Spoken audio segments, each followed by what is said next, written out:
हे दोस्तों, कैसे हैं आप सब। उम्मीद करता हूँ भाई आप सब अच्छे होंगे, बढ़िया होंगे।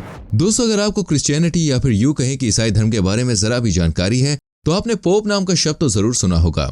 जी हाँ दोस्तों, क्रिश्चियनिटी संप्रदाय के सर्वोच्च धर्मगुरु को पोप कहते हैं, जिनका निवास वेटिकन सिटी है और यहाँ मौजूद सेंट पीटर चर्च ही वो स्थान है जहाँ बैठकर पोप अपने संप्रदाय और उसको मानने वाले दुनिया भर के फॉलोअर्स को धर्म और दुनिया का ज्ञान देते हैं। ये लोगों को सही रास्ता दिखाते हैं। वहीं क्रिश्चियन धर्म को मानने वाले भी इन्हें भगवान के बाद दूसरा स्थान देते हैं। दोस्तों, आज ईसाई धर्म को 2000 वर्षों से ज्यादा हो चुके हैं और इस बीच करीब 266 पोप्स वेटिकन सिटी की गद्दी को संभाल चुके हैं। इतिहास में कई ऐसे पोप्स रहे हैं जिन्होंने ईसाई धर्म के प्रचार और प्रसार को नए आयामों तक पहुंचाया है।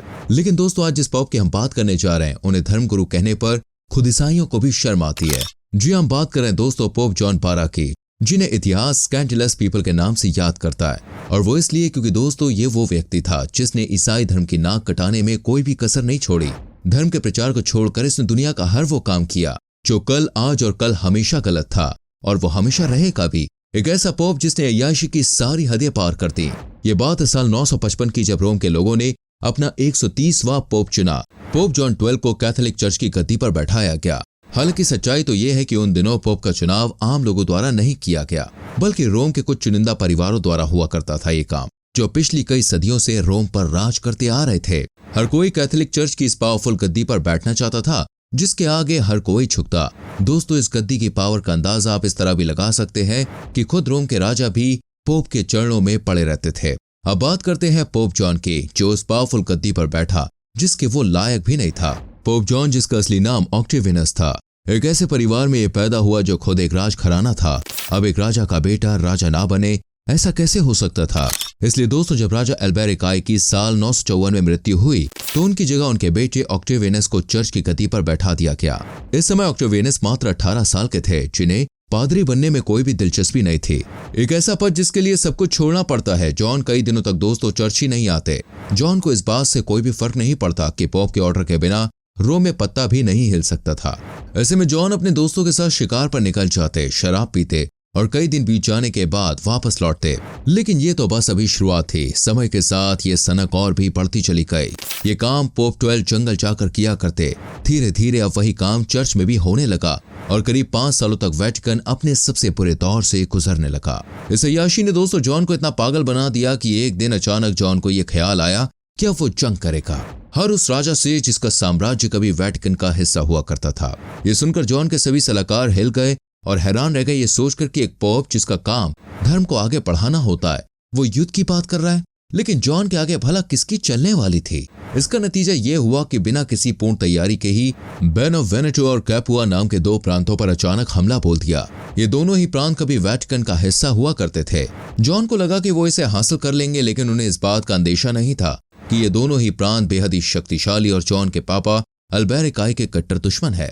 दोनों दुश्मनों ने जॉन की सेना के कई सैनिकों को मार गिराया और जिस युद्ध को जॉन जीतने चले थे उसमें उन्हें एक शर्मनाक हार का सामना करना पड़ा। यह पहली बार था जब किसी पोप ने वेटिकन की गद्दी का इतना बड़ा मजाक बनवाया था। यही नहीं, समूचे इटली के शासकों ने एक साथ जॉन के खिलाफ मोर्चा भी खोल दिया था और ये धमकी दे डाली कि पोप की गद्दी पर रहते हुए अगर जॉन युद्ध की बात करेंगे कि जॉन किस गद्दी पर बैठे हैं, आसान शब्दों में कहें तो उन्हें ईंट का जवाब पत्थर से मिलेगा। दोस्तों, ऐसे अपमान और धमकियों के बाद जहां कोई भी व्यक्ति संभल कर चलेगा, जॉन फिर भी नहीं माने। अपनी सनक के चलते वो जिस पर चाहते हमला बोल देते और बदले में बार बार शर्मनाक हार का सामना करना पड़ता। इनकी सनक के चलते सैकड़ों सैनिक जान से मारे जाते और हर बार चर्च का खजाना खाली हो जाता। यही नहीं, जॉन ने अपनी पावर का नाजायज फायदा औरतों पर भी खूब उठाया। इतिहासकार बताते हैं कि अपने 8 साल के शासन में पोप जॉन 12 ने करीब 1000 औरतों के साथ नाजायज संबंध बनाए। जॉन जिस भी महिला को एक बार देख लेता, अगर वो उन्हें पसंद आ जाती तो तुरंत ही उसे अपने कक्ष में बुला लेता और उसके साथ शारीरिक संबंध बनाने का प्रयास करता। जॉन को इस बात से भी फर्क नहीं पड़ता कि महिलाएं किसी की पत्नी या किसी की बहन है। उसे सिर्फ अपनी वासना से मतलब था। वो हर महिला को शिकार बनाने की कोशिश करता।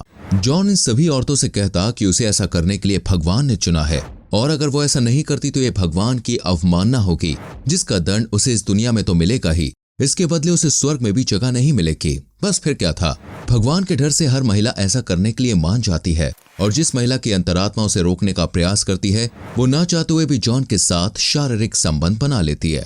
जॉन की काम वासना का ये आलम था कि उसने अपनी सौतेली माँ को भी नहीं छोड़ा।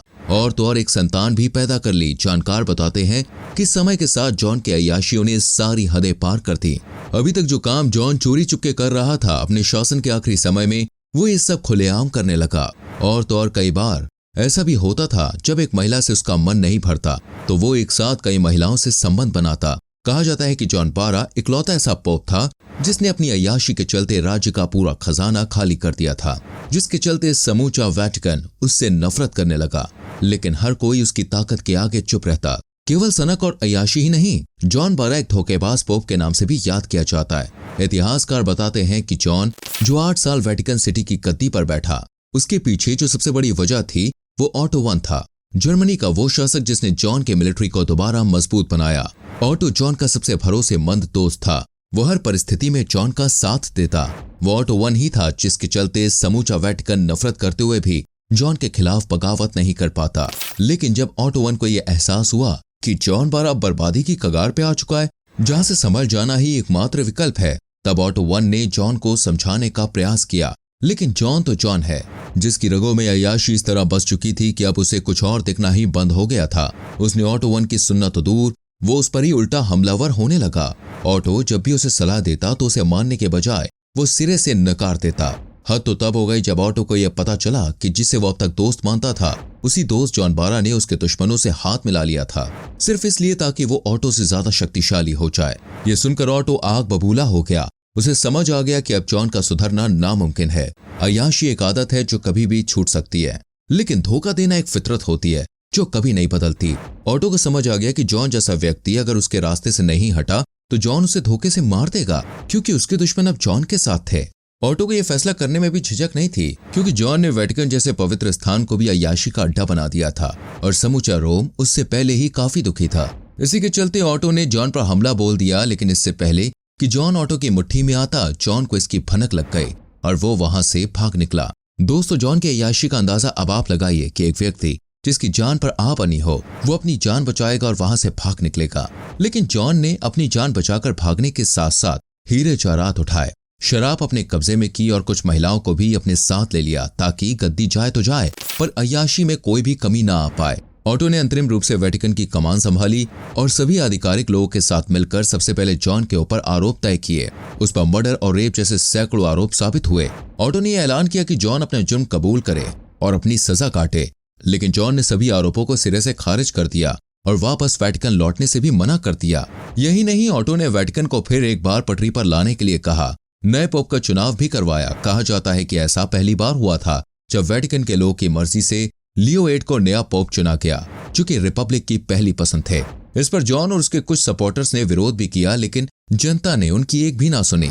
वेटिकन में एक बार फिर से खुशहाली आ गई। लोग इतने खुश रहने लगे मानो उनके अच्छे दिन आ गए हो। लोगों को खुश देख ऑटो ने भी वेटिकन से प्रस्थान कर लिया और वो दूसरे प्रांत की ओर निकल गए। लेकिन ऑटो ये भूल गया कि वेटिकन का सबसे बड़ा दुश्मन अभी भी जिंदा था। बस फिर क्या था, ऑटो की गैर मौजूदगी और वेटिकन में छुपे उसके सपोर्टर्स मौका पाते ही जॉन ने एक बार फिर वेटिकन पर हमला बोल दिया।